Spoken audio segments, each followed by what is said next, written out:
What's going on, guys? This is Travesty here, and today I am bringing you my week 6 team analysis for the PPL. So, we are facing off against Ruby and the Glass City Gliscor this week. Someone who I hadn't talked too much until before last week's battle. I had a chat to him a bit about prepping for Chaos, and he helped me out with that. So yeah, I've started to talk to him a bit more since then. So before I get into the team, I just want to bring up the league table and the MVP race, so you can see what's going on in the league. Again, links to all of this stuff, like the public spreadsheet where you can see all of this, will be down in the description as per usual. Again, if you don't actually understand what the PPL is by now, it's a draft-based Pokemon league where you basically draft a bunch of Pokemon and then try and beat other people and stuff. It's also really late here because I was supposed to start battling Ruby a while ago and he's overslept, so I don't know if I'm going to be able to battle. So you can see we've moved up to 4th, which is nice, but it's still super close, so like we could, I think this week, feasibly be 8th, I think, is entirely possible from the games that are happening.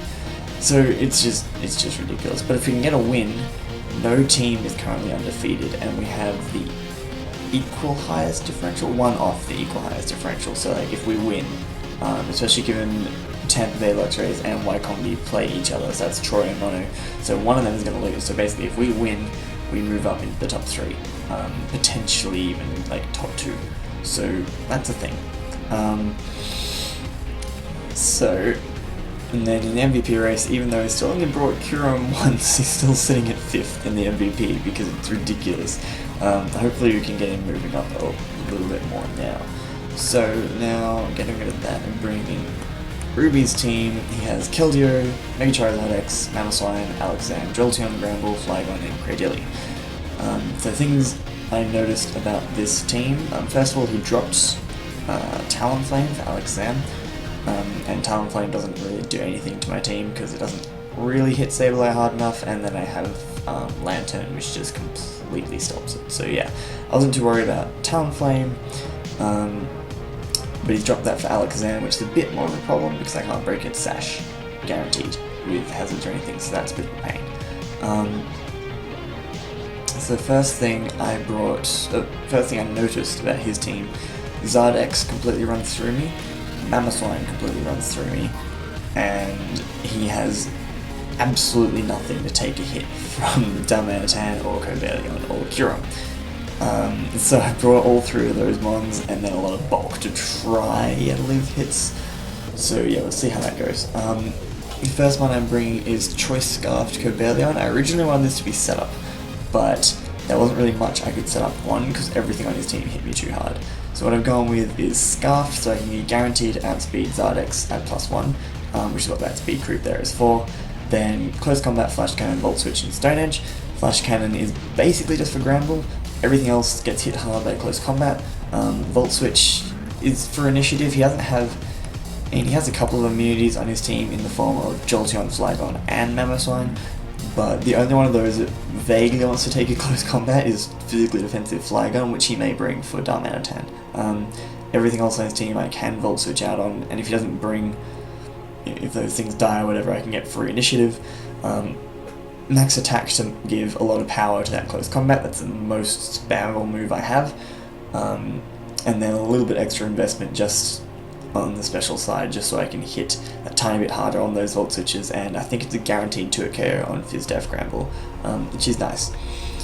So next one after that on this list is Togekiss. Bring Spidef Togekiss because it completely shuts down Keldeo. Most people would think that Celebi would be my main Keldeo answer, but he's gonna bring HP Bug. There's absolutely no way he's not bringing HP Bug. I see him bringing Hydro, Secret Sword, HP Bug, and Icy Wind maybe, but Icy Wind still doesn't do enough to Togekiss. If he has Hydro, he could bring Sub or something instead of that, because Hydro does more. And if he specs Hydro, I have a chance to be 2-hit KO'd by that, which is unfortunate. But if he locks himself in a Hydro Pump, I have Celebi and Curum, which would love to switch in on that, so I don't really think he's going to bring specs. and if he's not Specs, then Togekiss is not 2 KO'd, and Dazzling Gleam does a metric butt ton. Dazzling Gleam is actually really good coverage against his team. I originally had like some other coverage moves.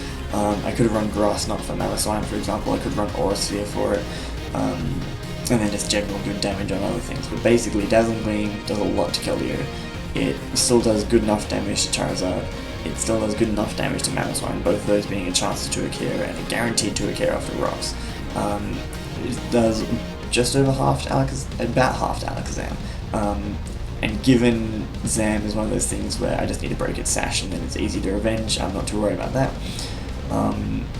Jolteon is the only thing that really likes to take the hit, which is part of why I have Tri Attack there, because if I have nothing left, basically, like, if I'm predicting something like Jolteon to come in but it's too risky to predict the double or something like that, basically Tri Attack is just filler. I didn't really have another move that I needed. I guess I could have put Heal Bell, but I'm not too worried about status.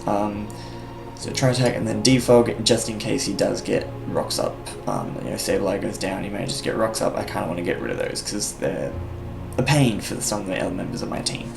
And then, yeah, as I said, max specially defensive, just max HP, etc. Except making it odd because, Rock's weakness. Then I have physically defensive Sableye with Recover, Foul Play, Will-O-Wisp, Shadow Sneak, and that should be Prankster. It is genned as Prankster, don't worry.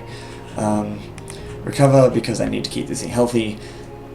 Shadow Sneak, 2 KOs Alakazam. Foul Play, 2 KOs Mamoswine, means Zardex can't set up on me. Does a surprising amount to Keldeo. If he brings physical Keldeo, I'd be surprised, but does just enough to Keldeo, and then because of Justified, it'll raise its attack and I can actually do more. Will-O-Wisp, because burning things is always nice. He has a Cleric in Granbull, and 1 Will-O-Wisp immunity in Zard, and Alakazam, I guess. But I don't really think he'd want to switch Alakazam in on this. I don't know. And then everything else, basically, if I can burn it, it makes it so much less of a problem. If Mamoswine is Life Orb, it can 2-hit KO Sableye. If not, so if he's like Scarfed or Sashed, then Sableye can just stop it. Similarly, with like Flygon, it has to be Banded, I think, or maybe Specs to actually do damage. And then again, I have other things to deal with Flygon quite easily. And again, I'm expecting him to bring Fizz Def so it can take a hit from Dimension at least. Then I'm bringing a very, very interesting Kyurem set. Originally, I just had this thing as my other Scarfer and then had a different Cobalion. But I decided to make this thing a bit bulkier, partly because this does actually deal relatively well with Mamoswine. It also deals well with Zard, basically, if he pops if he goes to Dragon Claw, I eat my berry and it does less than half if he's not boosted with that investment, and then Dragon Pulse is a guaranteed OHKO if he's not HP invested, and if he is HP invested, it's still a guaranteed OHKO after rocks. So that's a thing. Then Ice Beam and Flash Cannon, basically that coverage hits his entire team, so D-Pulse does enough to Keldeo. OHKO's Charizard, Flash Cannon, 2 KOs, considerably, does 80% to Mamoswine. Anything 2 KOs Zam. Dragon Pulse 2 KOs Jolteon, Flash Cannon 2 KOs Granbull, Ice Beam OHKOs Flygon, Ice Beam 2 KOs Cradily. So he doesn't really have a good switch in, which is why I originally brought it Scarf, because with Draco Flash Cannon I could basically OHKO everything on his team. But I opted to go with the bulkier set with Roost because this thing does get reliable recovery, and so I wanted to utilize that and use the one that didn't get reliable recovery, aka Cobalion, as my other Scarfer. Now I've been talking about having 2 Scarfers, and that's because the other one is Darmanitan. So I have a little bit of HP just to get to an odd number again, which I didn't go on Kyurem because I needed as much HP as I could get, I guess. Then Max Attack Adamant because it's enough speed to outspeed Mamoswine. Flare Blitz, EQs, and Headbutt U-turn.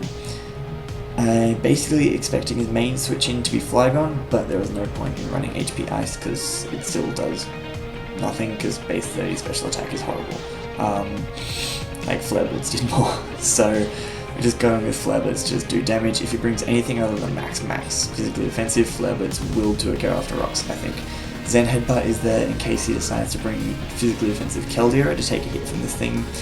And basically once those 2 threats are out of the way, Flare Blitz just destroys his entire team. So this thing or Cobalion will likely be my late game sweeper. Probably more likely this thing, because Cobalion doesn't have this spammable move that Flare Blitz is, because if Granbull's still around I'll need to go for Flash Cannon, and if not, I can go for close combat, but basically Cobalion needs that little bit of coverage, whereas Darmanitan, just Flare Blitz, die, as Darmanitan can do. And then U-turn, because I have some nice Scarf Roll turn going on.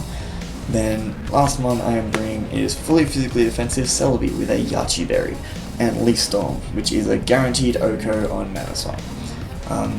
So if he is Sash Swine, then I'll bring him down to his Sash, and then he's basically forced to go for Ice Shard on things, which makes my life a lot easier.